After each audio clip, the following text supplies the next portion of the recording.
Olá, estamos aqui mais uma vez juntos estudando a Palavra de Deus. E o capítulo de hoje é 1 Reis 13. Vamos aos pontos de destaque na leitura de hoje. O primeiro deles, Deus vai enviar um profeta, um homem de Judá, até Betel, onde estava localizado um dos bezerros de ouro que Jeroboão havia instituído ali como local de adoração ao seu povo. E ali havia um altar e o próprio rei Jeroboão estava ali oferecendo incenso sobre aquele altar. Então, aquele homem de Deus veio e profetizou contra o altar.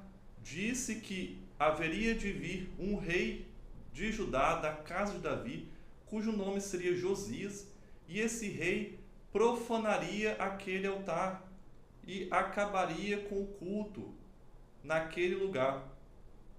E como sinal de suas palavras, que elas realmente se cumpririam, ele disse que o altar se fenderia e as cinzas ali se espalhariam. E quando isso realmente aconteceu, todos creram que aquela palavra do Senhor realmente aconteceria. E é interessante que depois da morte desse profeta, um outro profeta ali da cidade de Betel pediu que ele também fosse enterrado junto com esse profeta, como prova de que tudo aquilo que ele profetizara realmente aconteceria e a palavra do Senhor se cumpriria. No segundo ponto, nós temos que o rei Jeroboão não gostou de ouvir essas palavras ditas pelo profeta, e ele estendeu a mão para ordenar a prisão do profeta. Só que quando ele estendeu a mão, o Senhor feriu a sua mão de forma que ela se secou e não conseguia mais recolher o seu braço. E é interessante que Deus agiu imediatamente para defender o seu profeta, o seu mensageiro, em detrimento do rei, que tecnicamente era o homem mais poderoso da nação e aquele que seria o representante de Deus, o príncipe do povo. Deus queria garantir que a sua palavra era verdadeira e deu mais esse sinal de que era ele que havia dito. E também o rei, ele pediu para que o profeta intercedesse por ele ao Senhor, mesmo tendo segundos antes ordenado a prisão desse profeta.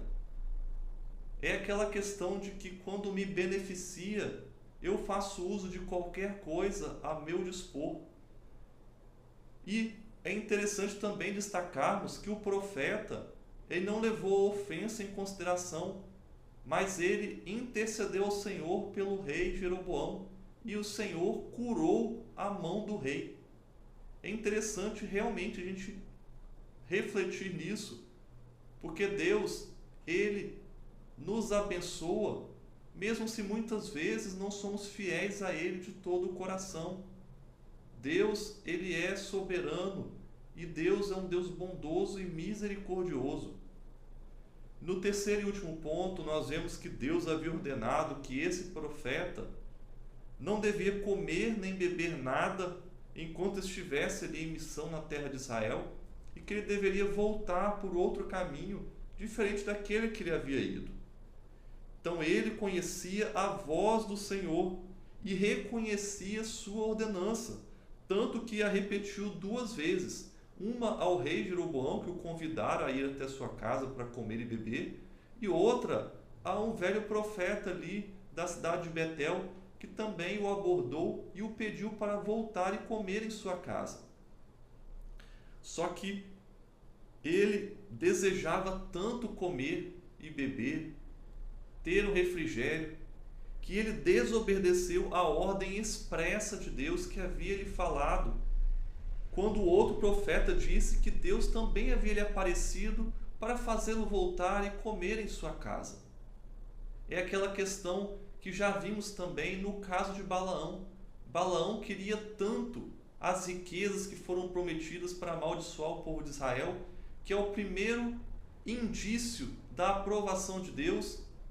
Ele foi contra uma palavra expressa de Deus que Deus havia lhe dado. E aconteceu aqui com o profeta. E logo veio a sentença de Deus para ele, dizendo que ele havia sido rebelde e desobediente à palavra do Senhor. Precisamos ficar atentos, porque se Deus revelou alguma coisa para nós, e a principal revelação que temos é a sua palavra, não podemos aceitar nada que vá contra essa palavra revelada de Deus. Precisamos nos manter firmes, mesmo que alguém diga que foi palavra do Senhor. O Senhor não se contradiz. Esse é o guia de estudo de hoje, com muitas lições para a nossa vida, e gostaria que você compartilhasse esse vídeo para que outras pessoas também tivessem essa bênção de estudar a palavra de Deus conosco.